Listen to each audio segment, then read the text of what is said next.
Okay, welcome to lab number 3, investigation 2. Now, in investigation 1, we used we used the force sensor in order to measure force and put some quantification to it. And remember, we're going to define a force as any push or a pull. Forces are going to be measured in newtons, and so from here on, we're going to measure all of our forces in newtons. So the next activity, the next thing we're trying to determine is, what is the relationship between force and motion? Does force maintain motion? Does force cause motion? Does force change motion? We need to investigate all of these. So we'll start off with this apparatus we have here. We've got a motion sensor on one end. We've got a pulley on the other end. We've got a cart that we're going to accelerate, a low friction cart. And we've got a force sensor on top in order to measure the pushes and pulls. Our first question right now is there a relationship between force and velocity and force and acceleration? So we've got the apparatus set up. So on page 69, prediction 2-1, suppose you grasp the force probe hook and move the cart forward and backward in front of the motion detector. Do you think that either the velocity or the acceleration graph will look like the force graph? Is either of these motion quantities related to force? That is to say, if you apply a changing force to the cart, will the velocity or the acceleration change in the same way? So make your prediction. Go ahead and write that down on page 70, and I'll do the experiment. And the way we'll do the experiment, I'll first zero the force sensor to make sure that there's no stray force added onto it. And we'll go ahead and start recording. I'll pull the cart back and forth, and we'll see what the effect is. So we start recording.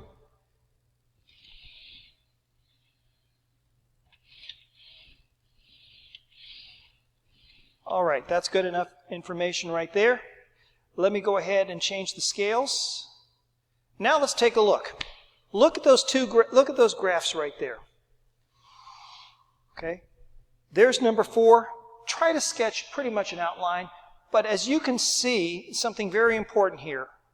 Okay, question 2-1, does either graph, the velocity or the acceleration, resemble the force graph? Which one? Well, let's take a look. Here's the velocity graph, curving up, and then my motion back and forth. Here's the acceleration graph. And of course, remember the acceleration is the slope of the velocity, so at this point right here, we would have 0 acceleration. In fact, I can use my multi-coordinates tool. So here we have 0 acceleration. Here we have maximum acceleration, even though we're at 0 slope. Here we have 0 acceleration. Let's look over here. We got maximum velocity, but we've got 0 slope there. But take a look at how the points are tracking. Which one does the middle graph, the force graph, which one does that match? And it looks like the force graph is almost an identical likeness of the acceleration graph. That leads to question 2-2. Based on your observations, does it appear that there's a mathematical relationship between either the applied force and velocity, applied force acceleration, both or neither? And I would say there's probably definitely a relationship between force and acceleration. And the way that relationship would work is, it seems like that force and acceleration are equal to each other. They're not, though, because they're in different units. So there has to be some sort of constant, which I'll call K, that will change the units of acceleration into units of force, or it could be the other way around. We could have force times some constant gives us the acceleration. So there's some sort of relationship going on there. Okay. So let's go ahead and see if we can determine what that constant might be. Okay? So that means we need to go to activity 2-2 called speeding up again. Now with speeding up again, what we're going to do is we're going to apply a force to the cart. And the cart will accelerate down the length of the track. So prediction 2-2, suppose that you have a cart with very little friction and you pull this cart with a constant force as shown below. Sketch on the axes below your prediction of the velocity time and the acceleration time graphs of the cart's motion. I will start with this, though. As you saw, when the force is positive, the acceleration is positive. When the force is negative, the acceleration is negative. So if we have a constant positive force, what should the velocity look like? And once we determine what that velocity is, or not the velocity, I'm sorry. If we have a constant positive force, what should the acceleration look like? And once we get the acceleration, what does the velocity look like? Okay, so now we're going to test the predictions. So I'm going to reset real quick. I'm now reset, and what we've got is the same graphs before. Velocity graph on the top, the applied force in the middle, the acceleration graph on the bottom. And now the question becomes, if I apply a force, what's going to happen to all of these? What's going to happen to all of these? If I apply force, what's going to happen to these particular readings? Okay, so let's start off. First, I've got the cart in place, and I'm going to drive it by using a hanging mass. So there's this hanging mass here, and I'm going to hang it over here, over this pulley, hold that back in place, and so when I let it go, the weight will pull the cart in that direction. Again, I've put in some triggers, so the computer will start recording when the cart goes past 15 meters or 15 centimeters. It will stop recording when it gets past 95 centimeters. So this way, the only thing we should see is the motion of the cart, the acceleration and the velocity on the motion of the cart. So having said that, I've written we're using 30 grams hanging over the side. So let's go ahead and do the experiment. First, I'm going to take the slack off so that there's no weight on the force sensor and zero the force sensor. Pull it back to its starting point. Actually, just to make sure, I'm going to zero the force sensor again. Here we go. Zero the force sensor again. Put the weight on it, and then we're going to go ahead and start recording. Let it go. And whoop. Let's show that last run, because the first run was okay. So run number 1, oh no, that's the one I just did. There's run number 2. That's the one we want. Okay, now it's a little hard to see. We do have a little bit of an artifact right here at about 0.8 of a second. So I will apply a little bit of smoothing onto the velocity graph just to flatten that out. Next, the applied force. It looks like the applied force is varying, but really we're looking at looking at grass level of the lawn. Let's go ahead and bring the scale down and then pull this up, and now you see that the force is remaining very constant. Okay. And the last thing is, what about the acceleration? Well, now the acceleration is kind of varied. Again, we have this little artifact there, so let's go ahead and apply some smoothing to the acceleration. And that's going to give us an acceleration graph that looks like that. And that looks much more reasonable. Okay, so question 2-3. After the cart is moving, is the force applied to the cart by the string constant, increasing, or decreasing? And as you can see, it's a straight line across. It's a constant force. The next question is, how does the acceleration graph vary in time? And the honest truth is the acceleration actually stays fairly constant. There is a little bit of slowdown due to friction, but for the most part, it's a constant acceleration.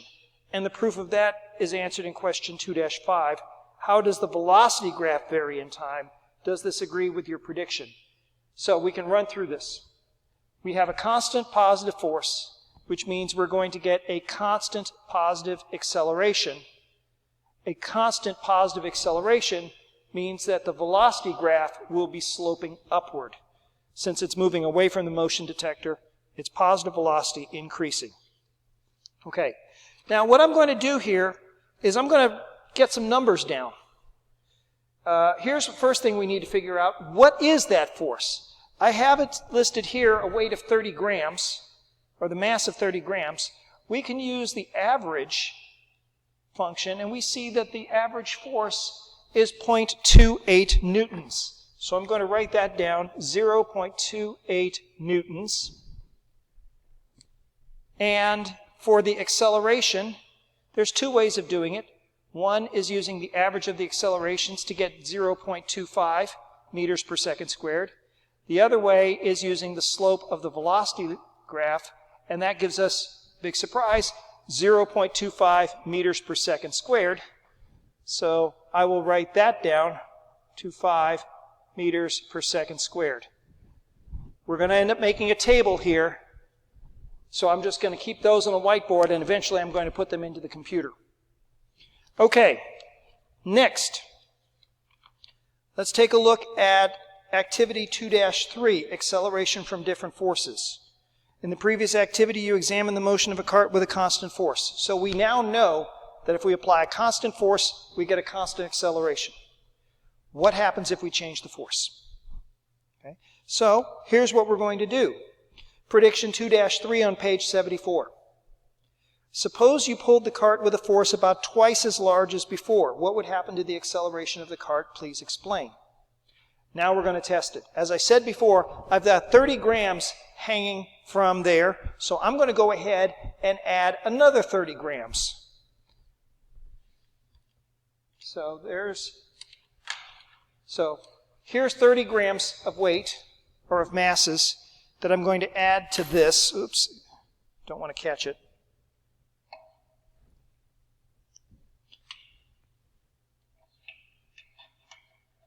By the way, the total comes up that way because we have two 20s, a 10, a 5, and the holder itself is 5 grams. We're going to go ahead and zero the force sensor. We're going to repeat the experiment we just did, but this time we're going to zero the force sensor again, hang the weight over the side, like so, and I'm going to leave these pieces of data information so it can recalculate everything for me again. So let's go ahead and start recording. Release. And we've got the data there. First, let's smooth the accelerate. First of all, you can see it takes much less time. So let's smooth the acceleration graph. Remember, the acceleration graph has to calculate based on the average of velocities. The velocity graph, I think, looks pretty good, so we'll go ahead and hold that in place. And the force graph certainly looks good. Okay, so the weight that is hanging in place is 60 grams. Reading the mean of the average force of the applied force, we get 0.53 newtons. That is about twice. We had 0.28 newtons originally. Next, what is the acceleration? And it turns out the acceleration is 0.56 meters per second squared. 0.56 meters per second squared. That's fairly reasonable. The previous one was 0.25 meters per second squared. Okay, go ahead and sketch that on page 74. And we've already made the measurements. Question 2-6. How did the force applied to the cart compared with the smaller force? As you can see, we doubled the mass, so it doubled the force, and it looks like it almost doubled the acceleration. How did the acceleration? Well, that's question 2-7. And how did this agree? Well, again, it seems like there's some kind of proportionality here. That is to say, if I double the forces, I should double the acceleration. There should be a direct relationship there. Okay, next we're going to try another one. We're going to accelerate the cart with a force roughly midway between the other two forces applied. So I've got 30 and 60, so that means I need a weight of a mass of 45 grams hanging over the side. So that's easy enough to do. This is 5 grams on the holder. This is 2 20s. We now have 45 grams. So ask yourself, if we're going to use 45 grams here, what do you expect the applied force to be? What do you expect the acceleration to be? We're going to go ahead and set it up. We zero the force sensor again. Reset the experiment. I'm going to zero the force sensor one more time. Reset the experiment, and then go ahead and start recording.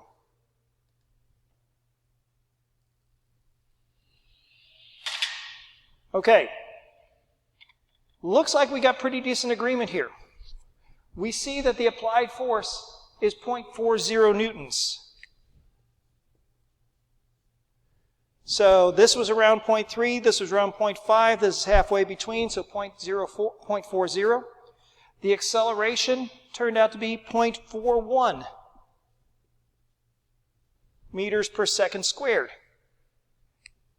Okay, so that seems to match very nicely. I'm going to go ahead and do extension 2-4, and I'm going to do 2 more runs with different weights. Let's see, we've got a 30, a 60, a 45. Let's try something a little bit on the light side. Let's go ahead and go to 20 grams. Okay, so with 20 grams, I just need to add 15 grams to the mass holder. Okay, we're going to zero the sensor. Reset it, and start recording.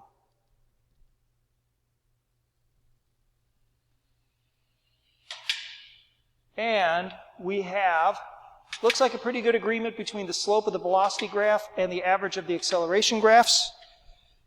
We have an average, so if we have 20 grams, we're going to have an average force of 0.18, 0.18 newtons, and we're going to have an average acceleration of 0.15 meters per second squared. Let's see, we got 20, we got 30, we got 45, we got 60. Let's see, what would be a good one? Let's go ahead and just do 50 grams. There's really not that much difference between 45 and 50, but let's see. Oh, I know. Let's just go ahead and go to 80. Let's go up to 80 grams and see what happens.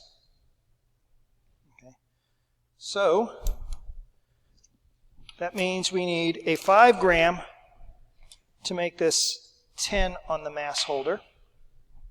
And then we need a 50.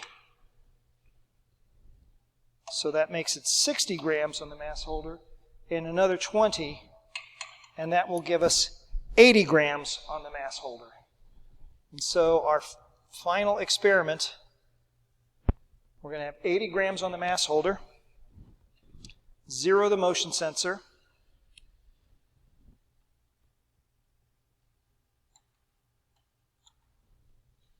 this is going to take off really fast.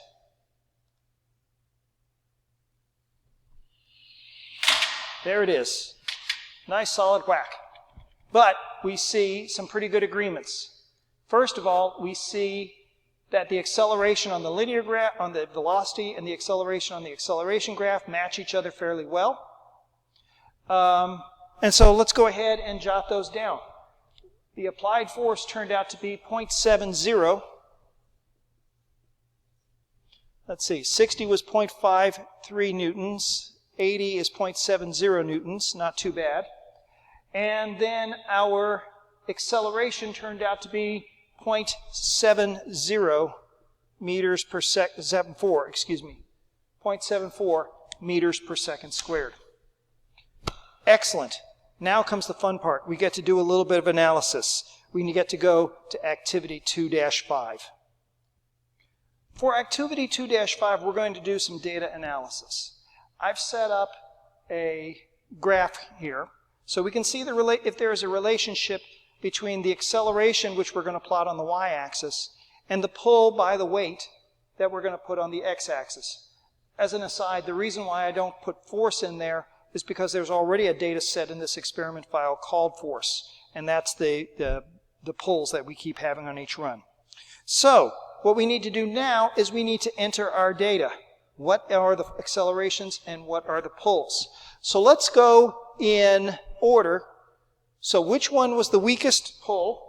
The weakest pull, according to my table, is 0.18 newtons. Okay, so let me enter that. Let me enter that. So 0.18 newtons. And the acceleration for 0.18 newtons was 0.15 meters per second squared. There's the data point there. Now I'm going to go ahead and expand the scale here because we won't need quite that scale. Next, we had 0.18. The next highest one was the 30 gram mass. So 0.28. So the acceleration for that was 0.25 meters per second squared. Oops. Here we go. 0.25 meters per second squared. And the pull was 0.28 newtons. So there's our second data point. Our third data point was at 40 newtons. We had an acceleration of 0.41 meters per second squared and a pull of 0.40 newtons.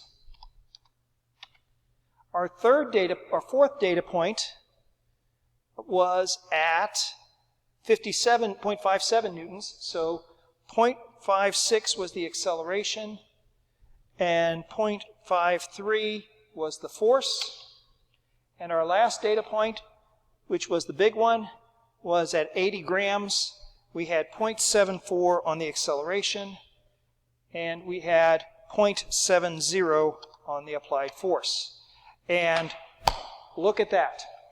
It looks to me like there is a line, a linear relationship between the acceleration and the applied force. So go ahead and sketch this graph in part 3 on page 76, and let's go ahead and answer some of these questions. Oh, by the way, let's go step number 2. Is there a fit? What kind of function does this look like? Well, it looks like it's a pretty close to be a linear fit, isn't it? So let's go ahead and use the fit routine and select linear, and we see that there is a very strong relationship. This R value is very close to 1.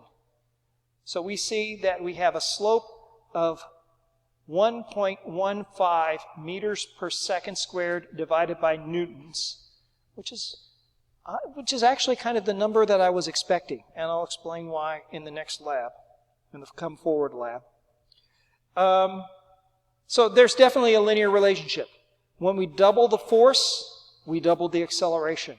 When we tripled the force, we tripled the acceleration. All we've got to do is see we have 0.2 force here. We have 0.6 force here. There's the line. It's almost a perfect fit there. Okay, so let's go ahead and answer the questions. Question 2-8. Does there appear to be a simple mathematical relationship between the acceleration of a cart and the force applied to the cart? Write down the equation you found and describe the mathematical relationship in words. And it looks like the relationship is the force times a constant is equal to the acceleration. Okay? In other words, if I take the force and I multiply it by something, I'm going to get an acceleration. Question 2-9. If you increase the force applied to the cart by a factor of 10, how would you expect the acceleration to change? That is to say, multiply a force by 10, what happens to the acceleration? And according to this, it looks like if we have a 10-fold increase in force, we should have a 10-fold increase in acceleration. How would you expect the acceleration time graph of the cart's motion to change? Not really. Explain based on your graph. Well, let's take a look. If we have a force of 0.2 newtons, then if we go to 2 newtons, that's a 10-fold increase, then we would expect to see an acceleration. Let me change the scale. Let's follow the line. We would expect to see the acceleration to be somewhere just over 2.2 meters per second squared. Obviously, the way to test it is to do the experiment. We're not going to do that, but it seems to me that it should follow that line pretty close. And question 2-10. If you increase the force applied to the cart by a factor of 10, how would you expect the velocity time graph of the cart's motion to change? For that one, we would expect to see that the velocity graph would be shorter, but much steeper. And that's the main thing. Remember, if we change the force, we're going to change the acceleration. When we change the acceleration, we're going to change the slope of the velocity graph. So the duration would be shorter because it would travel the distance in a much shorter amount of time, and the slope would be steeper. Comment: the mathematical relationship you've been examining between the acceleration of the cart and the applied force is known as Newton's second law. Here's a way we can test that. Newton's second law says that force equals mass times acceleration. So you would expect then that K should be a mass. There's a way we can test that. All I have to do is change my graph so I have force on the y-axis, in this case pull, and acceleration on the x-axis. And because there's F is my y, and A is on my x, and look at this, the constant is 0.866. Now comes the secret. The mass of the cart, which I weighed earlier, the mass of the cart is 0.85 newtons, or 0.85 kilograms. So, we have ourselves a relationship here, that the force is proportional to the acceleration, and the constant proportionality looks like it's the mass. We have to prove that, though. And the way to prove that is we're going to have to vary the mass. So, that's up for another lab in about a week or two. Work hard on this. Again, if you have any questions, please contact me as soon as you can. I'll be more than happy to help you out.